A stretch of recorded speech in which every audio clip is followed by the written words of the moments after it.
या देवी सर्वभूतेषु शक्तिरूपेण संस्थिता नमस्तस्यै नमस्तस्यै नमस्तस्यै नमो नमः। नमस्कार दर्शकों, आप सभी को नवरात्र की बहुत बहुत शुभकामनाएं। हम उम्मीद करते हैं कि नवरात्र का आज से ये जो पर्व शुरू हो रहा है ये आपके जीवन में अपार खुशियां लेकर आए। माता रानी का आशीर्वाद सदैव आप पर बने रहे, उनकी कृपा सदैव आप पर बनी रहे। मैं हूं आपके साथ चित्रा शर्मा और बहुत एक बार फिर से स्वागत कर रही हूं हमारे खास कार्यक्रम में। आज चूंकि प्रथम नवरात्र है यानी कि मां शैलपुत्री का दिन है, माता शैलपुत्री को किस तरह से हम खुश कर सकते हैं, कैसे उन्हें प्रसन्न कर सकते हैं, आज के दिन क्या कुछ करके हम नवरात्र की शुरुआत कर सकते हैं, घट स्थापना किस तरह से हमें करनी चाहिए, शुभ मुहूर्त आज के दिन कौन सा है, ये सारी बातें आज इस कार्यक्रम के जरिए आप सभी को हम बताएंगे। तो चलिए देर नहीं करते हैं, जल्दी से कार्यक्रम की विधिवत शुरुआत कर लेते हैं और मिलकर के स्वागत करते हैं ज्योतिर्विद श्रद्धा जी का। नमस्कार श्रद्धा जी, आपका बहुत स्वागत है। नमस्कार चित्रा जी, कैसी हैं आप? बहुत अच्छी हूँ। नवरात्रों की शुभकामनाएं आपको भी। तो आज सोमवार का दिन है, 26 तारीख है। आज से नवरात्रे हमारे प्रारंभ होते हैं। पहला दिन हमें पता है सबको कि शैलपुत्री जी का दिन है। आज के बारे में सबसे शुभ और सबसे अच्छी बात यह है कि माता जो आ रही हैं वो हाथी की सवारी पर आ रही हैं और हम सब ये बहुत अच्छे से जानते हैं कि हाथी की सवारी पर अगर माता रानी का आगमन होता है तो वो बहुत अच्छा प्रतीक माना जाता है, खुशहाली लाता है व्यक्ति के जीवन में। हमें इससे बहुत अच्छा वर्षा का सूतक भी माना जाता है इसे, कि बहुत सारी वर्षा होगी साल भर और बहुत अच्छी अच्छी धान उगेगी और हमारे जीवन में हर प्रकार की खुशियों का आगमन होगा, जिससे हम अपने जीवन में और अच्छे से आगे बढ़ पाएंगे। सबसे अच्छी बात है कि कई बार हम लोगों ने देखा होगा हमारे शास्त्रों में या क्या कहते हैं किसी भी प्रकार से कि तिथियों का बहुत मिसमैच हो जाता है, लेकिन इस बार सबसे अच्छी बात यह है कि 26 तारीख को प्रतिपदा सुबह 3:28 से प्रारंभ हो गई है, जो कि 27 तारीख को 3:28 तक रहेगी। और इस बार भी घट स्थापना के 2 शुभ मुहूर्त बहुत अच्छे तरीके से हैं। सबसे पहले जो मुहूर्त है घट स्थापना का वो सुबह 6:31 से लेके 7:38 तक है। इस समय आप सुबह सुबह घट स्थापना कर सकते हैं, बहुत ही अच्छा मुहूर्त है। और एक दूसरा अभिजीत मुहूर्त है जो है 11:40 से लेके 12:31 तक। तो ये घट स्थापना के 2 बहुत ही प्रबल और शुभ मुहूर्त हैं जहां हम घट स्थापना कर सकते हैं। अच्छा, कई बार मेरे पास ऐसी भी कॉल्स आती हैं या मेरे पास कई बार ऐसे गेस्ट हमारे पूछते हैं, कॉलर्स पूछते हैं कि किस दिशा में हम लोग घट स्थापना करें या कब करना सही है या घट में हम क्या क्या डालें, घट किस चीज़ का प्रतीक है। बहुत सारी ऐसे सवाल आते हैं। तो आज मैं आप लोगों के सामने इन सभी सवालों का आंसर्स लेके आई हूँ कि घट कब स्थापना करते, किस दिशा में करते हैं। घट की स्थापना हमेशा नॉर्थ ईस्ट डायरेक्शन में करनी चाहिए घर के। कई बार क्या होता है हमें पता नहीं होता, जिस वजह से हम किसी और डायरेक्शंस में घट की स्थापना कर देते हैं और फिर हमें महसूस होता है कि लाइफ में काफ़ी डिफ़िकल्टीज़ आ रही हैं और हम लोग अच्छे से नहीं अपना काम कर पा रहे हैं। तो सबसे इम्पॉर्टेंट है कि हम अपने घर में घट की स्थापना कहाँ करते हैं, और हमें अपने घर में घट की स्थापना नॉर्थ ईस्ट डायरेक्शन में करनी चाहिए। एक मिट्टी का बर्तन लेना चाहिए और उस पे आप जो मिट्टी के बर्तन जो हम लोग एक तरीके से घड़ा लेंगे, उसके गर्दन की तरफ मौली बांधकर उसमें गंगा जल रखना है और एक कॉपी पेन लेके बैठिए। मैं आपको लिखवाती हूँ क्या क्या सामान उसमें डालना आपके लिए अति शुभ रहेगा। सबसे पहले जब आप कलश या जो भी आपने मिट्टी का बर्तन या आपने पीतल का बर्तन जो भी आपने घट के प्रतीक में माना है, उसमें आपको गंगा जल से उसे भरना चाहिए। उसमें आपको सुपारी डालनी चाहिए, हल्दी की गांठ डालनी चाहिए, सिक्का डालना चाहिए। आप सिक्का चाहे वो आप चांदी का अगर आपके पास हो तो चांदी का डालिए, या नॉर्मल अगर आपके पास अवेलेबिलिटी है आप नॉर्मल डालिए ईश्वर का नाम लेके। उसके बाद अगर आपके पास किसी प्रकार के रत्न अवेलेबल हैं, जैसे पुखराज अगर आपके पास है, मोती अगर आपके पास है, अगर आपके पास माणिक है, किसी भी प्रकार का रत्न अगर आपके पास अवेलेबल है तो आप उस घट में भी उसको डालिए, क्योंकि रत्न को घट में डालने का एक बहुत ही अच्छा सिग्निफिकेंस है जो मैं आपको आगे बताऊंगी ज़रूर। और आपको उसमें सुपारी डालनी चाहिए, लौंग डालना चाहिए, इलायची डालनी चाहिए। ये सब आपको घट स्थापना के समय घट में डालना चाहिए और उसे एक अच्छे से मिट्टी के बर्तन पर रखना चाहिए। घट स्थापना एक बहुत ही विधिवत तरीके से होनी इसलिए ज़रूरी है क्योंकि घट को हम गणेश जी के रूप में मानते हैं। हम लोग ये समझते हैं कि घट स्थापना मतलब गणेश जी का आगमन, 9 दिन हमारे घर में गणेश जी उपस्थित रहेंगे। अच्छा, मैं आपको एक छोटी सी बात बताती हूँ। कई बार लोग मुझसे ऐसे भी पूछते हैं, कई बार मेरे पास ऐसी कॉल्स और क्वेश्चंस आते हैं कि आप एक बात बताइए मैम, 9 दिन हम देवी माँ की उपासना करते हैं, 10वें दिन दशहरा मनाया जाता है, तो क्या कॉम्बिनेशन है राम जी और देवी माँ का बीच में कि 9 दिन हम देवी माँ की पूजा करके 10वें दिन हम लोग क्यों रावण दहन करते हैं या विजयदशमी मनाई जाती है? ऐसा क्या सिग्निफिकेंस है? चित्रा जी भी इनफैक्ट मुझसे इस बात को पूछ रही थी। तो आज चित्रा जी मैं आपको यही बताना चाहती हूँ कि जब लंका जाने के लिए जब समुद्र पे राम जी थे और उनकी पूरी सेना थी, तो राम जी की सेना ने और राम जी ने 9 दिन तक वहाँ पर देवी जी की आराधना करी थी। इसी प्रकार से घट स्थापना करी थी और इसी प्रकार से उन्होंने दुर्गा सप्तशती नाम का पाठ किया था, जो कि मार्कंडेय ऋषि ने अपने पुराण में भी लिखा गया है। इस चीज़ की उन्होंने व्याख्या करी है कि कैसे राम जी ने 9 दिन तक वहाँ पर शारदीय नवरात्रों की विधि विधान से पूजा करी थी और फिर वो 10वें दिन जाके रावण का वध कर पाए थे। तो यही व्याख्या से इसी वजह से 9 दिन तक देवी माँ के पूजन के बाद 10वें दिन हम विजयदशमी मनाते हैं। अब बात हम करते हैं शैलपुत्री जी के बारे में। शैलपुत्री जी सबको पता है, सफ़ेद वस्त्र धारण कर कर बिल्कुल एक वृषभ पे बैठी हुई हैं। राइट हैंड में उनके हमेशा क्या कहते हैं कमल का फूल रहता है और लेफ्ट हैंड में हमेशा त्रिशूल रहता है उनके। बहुत ही सुंदर आकृति है और हम सबको इस बात से बहुत अच्छे से पता है कि शैलपुत्री जी पार्वती माँ का ही स्वरूप है। शैलपुत्री जी हिमालय की ही पुत्री हैं। सती वाला आपने मुझसे पूछा था कि क्या सती जी का सिग्निफिकेंस है इससे। हम सबको पता है कि जब सती जी का विवाह भगवान शिव से, शंकर जी से हुआ था, जो हम सबके पालन करता है, हम सबको सबके रक्षक हैं, तो जब उनका विवाह उनसे हुआ था और सती जी के पिताजी जो दक्ष प्रजापति जी थे, उन्होंने अपने घर एक बहुत बड़ा हवन कार्यक्रम संपन्न करना चाहा, तो उन्होंने दक्ष प्रजापति जी ने पार्वती जी और पार्वती शिव जी को अपने यहाँ पूजन पाठ में नहीं इनवाइट किया या वेलकम किया, जिस भी प्रकार से उन्हें नहीं बुलाया गया। इस बात से सती जी बहुत ही नाराज़ हुई और उन्होंने अपने पति यानी भगवान शिव से आग्रह किया कि मुझे अपने पिता के घर दक्ष प्रजापति जी के हवन में या शुभ कार्य में सम्मिलित होना है और मैं जाना चाहती हूँ।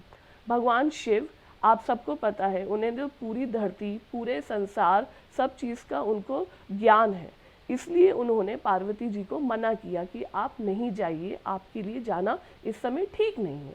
लेकिन पार्वती माँ के आग्रह करने के बाद और बहुत ज़्यादा प्रयास करने के बाद भगवान शिव ने उन्हें जाने की अनुमति दे दी।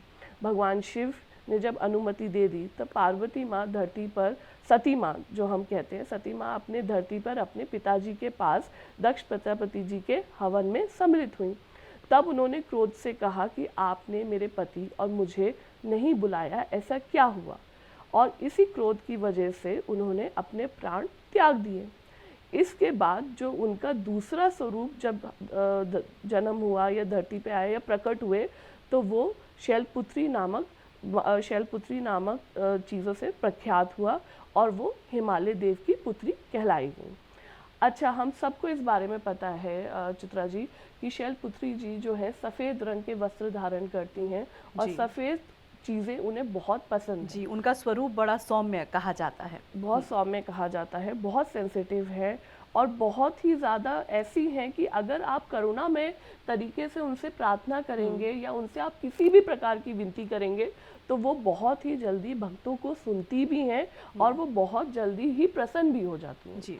तो मेरा अपने दर्शकों से यही कहना है कि अगर आज आपके लिए पॉसिबल हो तो शैलपुत्री माता जी को इस प्रकार के सफ़ेद वस्त्र, सफ़ेद चीज़ें, खाने में सफ़ेद जैसे खीर आप दे सकते हैं, या चावल में कुछ भी मीठा बना के उनको आप भोग में लगा सकते हैं, प्रस्तुत कर सकते हैं, तो आपसे माता बहुत ही जल्दी प्रसन्न होंगी। अच्छा, मैं आपको एक चित्रा जी और एक चीज़ बताना चाहती हूँ। कई बार दर्शक मुझसे पूछते हैं कि ऐसा हम क्या करें नवरात्रों में जो हमारे लिए आर्थिक रूप से हमारे को समृद्ध बना सके, मजबूत बना सके, ऐसा हमें क्या करना चाहिए। तो शैलपुत्री माता जी के मार्कंडेय पुराण में भी ये लिखा गया है कि अगर हम नवरात्र के पहले दिन शैलपुत्री दिवस पर पीले रंग के वस्त्र धारण करें या सफ़ेद चीज़ माँ को अर्पण करें। अब कई बार हम लोगों को ये बचपन से सिखाया गया है, दिखाया गया है कि नवरात्रि मतलब लाल, माता रानी को लाल पुष्प पसंद है, सिंदूर की अर्पण किया जाता है, या बहुत सारी चीज़ें जो लाल हों। जी हाँ, बिल्कुल लाल अर्पण किया जाता है, करना चाहिए और होता भी है। लेकिन हर माँ स्वरूप का जो भी हमारे 9 दिन हमारे यहाँ माँ आगमन लेती हैं, आती हैं, तो हर माँ का अलग अलग फेवरेट कलर होता है। जी हाँ, जिस तरह से अलग अलग उनका स्वरूप है दर्शकों, ठीक उसी प्रकार से 9 के 9 दिन का अलग रंगों का महत्व है।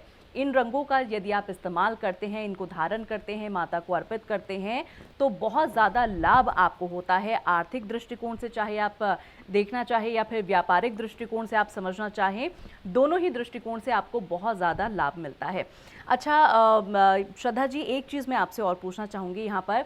अब जिस तरह से आपने बताया कि भाई इस तरह से इस विधि के साथ हमें घट स्थापना करनी चाहिए, इन चीज़ों का को जो है समावेश करना चाहिए घट स्थापना करते समय, ताकि माता रानी का आशीर्वाद हमें मिल सके। अब एक चीज़ यहाँ पर मैं आपसे पूछना चाहूँगी, नवरात्र के दिनों में हर कोई व्यक्ति विशेष माता को प्रसन्न करने की भरसक कोशिश करता है, भरपूर प्रयास करता है, लेकिन हम सभी के ऊपर माता रानी का समान रूप से आशीर्वाद बने, उनकी कृपा बने, इसके लिए हम क्या कुछ करें। माता रानी को जो अति प्रिय चीज़ें हैं, जैसे आपने कहा कि भाई पीले वस्त्र जातक या जातिका को धारण करनी चाहिए और सफ़ेद चीज़ें माता रानी को अर्पित करनी चाहिए, उसके अलावा यदि और कुछ ऐसी सामग्री साजो सज्जा की चीज़ें हम जानना चाहें जो यदि माता रानी को इस दिन हम अर्पित करें तो माता रानी का सीधा आशीर्वाद, सीधी उनकी कृपा दृष्टि जातक जातिका पर पड़ जाए। बिल्कुल चित्रा जी, मैं बताना चाहूँगी, आप एक जनरल पूछ रहे हैं कि माता रानी को हम क्या अर्पण करें जो कि हमारे लिए, हमारे घर परिवार के लिए, शारीरिक रूप से हम लोगों के लिए बेनिफिशियल जी हाँ, अति उत्तम हो जाए आज के दिन। लेकिन मैं आज स्पेसिफिकली शैलपुत्री जी जो है हमारी, जो हमारा पहला माता रानी का स्वरूप जो हमारे घर आगमन ले रहा है आज, मैं उसके बारे में आपको बताना चाहूँगी कि सबसे पहले आज के दिन हमें माता रानी को कुछ भी मीठा भोजन, मीठी चीज़, दूध से बनी हुई या किसी भी ऐसे प्रकार की चीज़ों से बनी हुई जो कि सफ़ेद रंग से हो, वो माता रानी को अर्पण करने चाहिए। इससे माता रानी अत्यंत खुश, अत्यंत उनका आशीर्वाद आप तक पहुंचेगा। और कुछ ऐसे भी घरेलू उपाय बताती हूँ जो आप बहुत ही आसानी से कर सकते हैं और उसके करने से आपको माता रानी का सीधा आशीर्वाद प्राप्त हो सकता है। सबसे पहले आप ये करिए कि एक नींबू लीजिए, एक नींबू और एक पीला कपड़ा लेकर आप उसे बांधकर नवरात्र के पहले दिन घट स्थापना करने के बाद, याद रखिएगा ये जो भी आप कार्य करेंगे ये घट स्थापना करने के बाद ही करिएगा। घट स्थापना करने के बाद नींबू और पीला कपड़ा लेकर आप उसे अपने घर के मुख्य द्वार पर नवरात्र के पहले दिन जो कि आज है उसे आप बांध दीजिए। और उससे क्या होगा कि आप देखेंगे इस बात को, नोटिस करेंगे कि आपके घर में जितनी भी फिनेंशियल स्ट्रेस हैं या आपके लोन्स हैं जो आप रीपे नहीं कर पा रहे हो और बहुत फिनेंशियल स्ट्रेस रहता है, हेल्थ ठीक नहीं रहती है, तो ये सब कुछ करने से धीरे धीरे आपके घर में उन्नति आनी शुरू हो जाएगी और आपका फिनेंशियल स्ट्रेस ख़त्म होना लगेगा।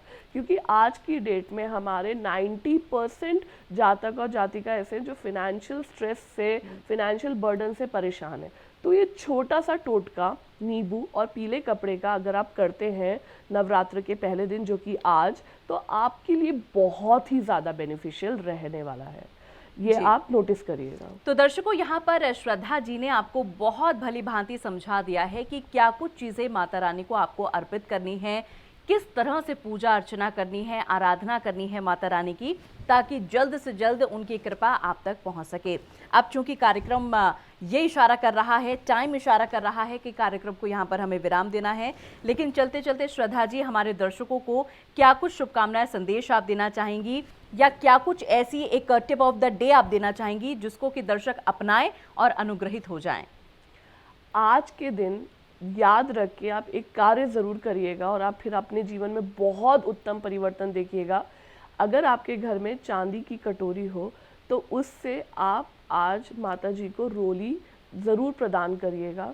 जो भी अविवाहित जातक या जातिका इसको करते हैं, देखिएगा नवरात्रे संपन्न होने तक उनके घर में बहुत ही अच्छी खबर आएगी। या कोई भी व्यक्ति इसके अलावा भी इसे करता है, चंदन रोली को अगर हम रोली को अगर हम चांदी की कटोरी में डाल के और माता रानी को अर्पण करते हैं, अगर हम कोई भी जातक और जातिका इसके अलावा भी करता है, तो आप देखिएगा कि काफ़ी ज़्यादा तरीके से उनके लिए बेनिफिशियल होगा और चीज़ें भी भली भांति ठीक हो जाएंगी। जी, तो चलिए दर्शकों, जाते जाते यहाँ पर श्रद्धा जी ने एक बहुत ही अचूक उपाय भी आपको बता दिया है। उम्मीद करते हैं कि इस उपाय को आप आज ज़रूर अपनाएंगे। फिलहाल कार्यक्रम को यहाँ पर विराम दे रहे हैं। श्रद्धा जी, आप हमारे साथ जुड़े, आपका बहुत बहुत धन्यवाद। नमस्कार। नमस्कार दर्शकों।